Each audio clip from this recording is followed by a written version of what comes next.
Ada seorang anak gadis itu dinikahi usia 12 waktu itu. Tinggal di daerah Rimau Panjang sana. Dia mengadu, Ustadz, saya minta tolong. Saya sudah lama menahan diri dan sudah tidak tahan lagi untuk menahan. Sehingga saya tak bisa temui Ustaz, tapi saya tulis surat. Ditulis surat. Apa kata dia? Saya dulu pernah sekolah di pesantren Gontor 7 Putri Rimau Panjang. Pernah situ. Lalu sakit-sakit. Ya kan wajar kadang-kadang masuk asrama dia kena sakit terus dibawa pulang. Dibawa berobat, rupanya nggak sembuh-sembuh juga. Sampai akhirnya bapak saya ketemu seorang laki-laki yang katanya dia Imam Mahdi. Dia Imam Mahdi kata dia.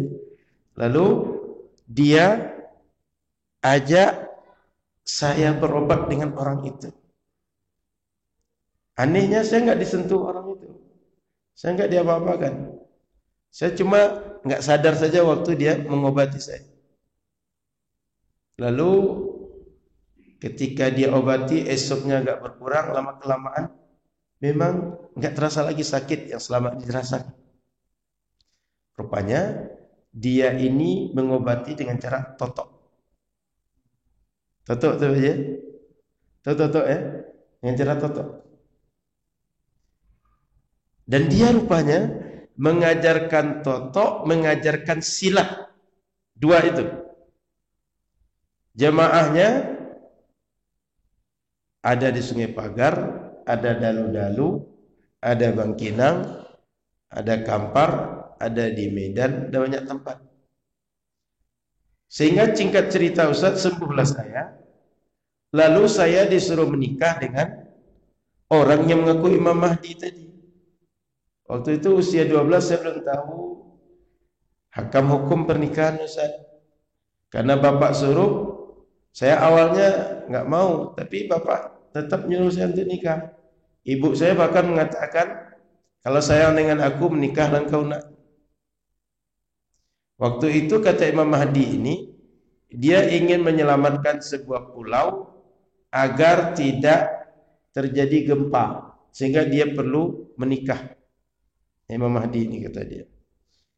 Maka dinikahi anak perempuan tadi. Singkat cerita Ustaz, dia ini tak pernah menafkahi saya. Saya tinggal di rumah sekarang itu dengan biaya orang tua saya, hidup saya dari orang tua saya. Dia datang kapan dia mau saja. Kadang kalau dia mau datang tuh dia WA dulu, dia SMS dulu, kan dulu zaman SMS di WA. Dia tanya, lagi sholat atau tidak? Nggak datang ke rumah. Kadang kalau tak sholat pun dia gauli saya. Saya dulu tak paham Ustaz, tapi saya coba cari informasi, rupanya menurut agama tidak boleh. Akhirnya saya tidak tenang. Tapi dia tetap paksakan. Dia yang pengen beranak dari saya, tapi tak peduli dengan saya. Saya kadukan ke bapak saya keadaan seperti ini, saya justru dimarahi oleh bapak saya. Artinya bapaknya justru berpihak kepada Imam Mahdi tadi.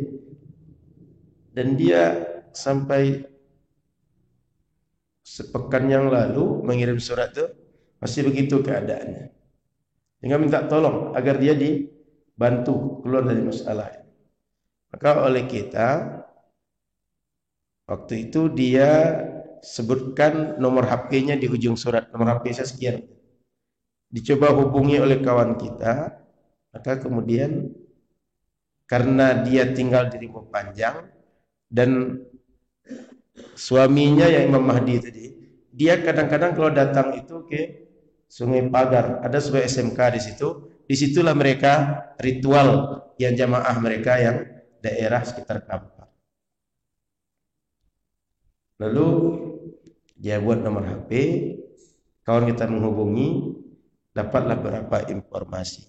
Sehingga kemudian karena tahu di Sungai Pagar dan di Rimau Panjang, Kasus ini kita sampaikan ke kawan-kawan di MUI Kampar untuk dikaji, untuk ditindaklanjuti, sehingga kalau nanti ada kriminal, ada pidana, bisa ditindak secara hukum.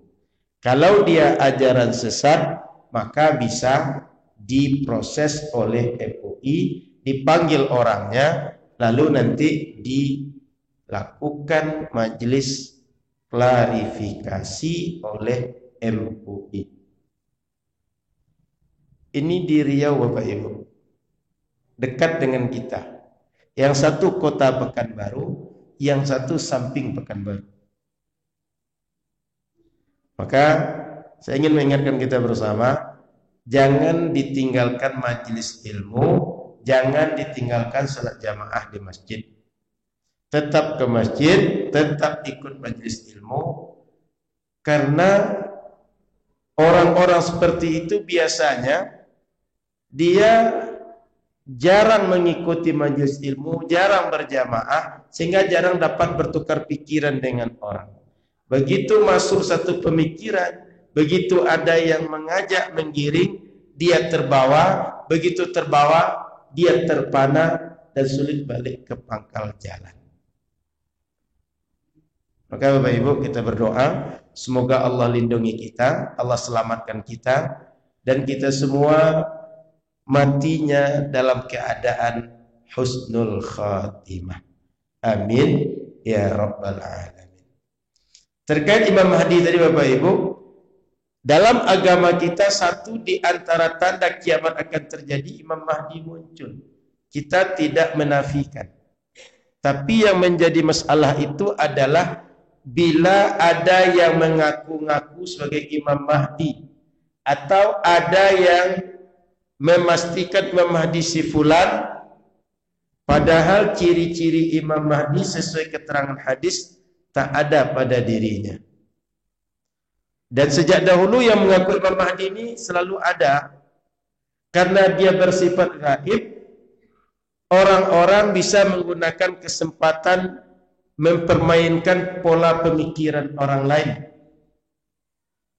Dan bagi sebagian orang yang dalam dirinya bermaksud tidak baik, digunakanlah orang-orang yang terpana dengan informasi Imam Mahdi untuk kepentingan apakah bersifat mencari uang atau mendapatkan koleksi perempuan.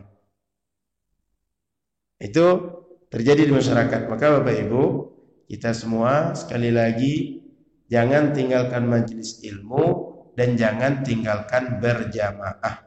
Karena biasanya yang dimangsa setan itu adalah kalau kita punya segerombol kambing yang terpisah satu dua, itulah yang dimangsa oleh serigala. Tapi yang dia bergerombol banyak, dia tak akan dimangsa oleh serigala. Begitu juga ketika setan berusaha menggoda manusia, yang terpisah satu dua itulah yang dimangsa oleh setan. Makanya Nabi ketika sampai di Madinah, yang pertama dibuat Nabi diantaranya buat masjid. Supaya apa? Umat berjamaah. Kalau mereka berjamaah, mereka saling ingatkan, saling nasihatkan, saling menyempurnakan, saling tutup menutupi. Maka Bapak Ibu, jangan tinggalkan majelis ilmu, jangan tinggalkan jamaah.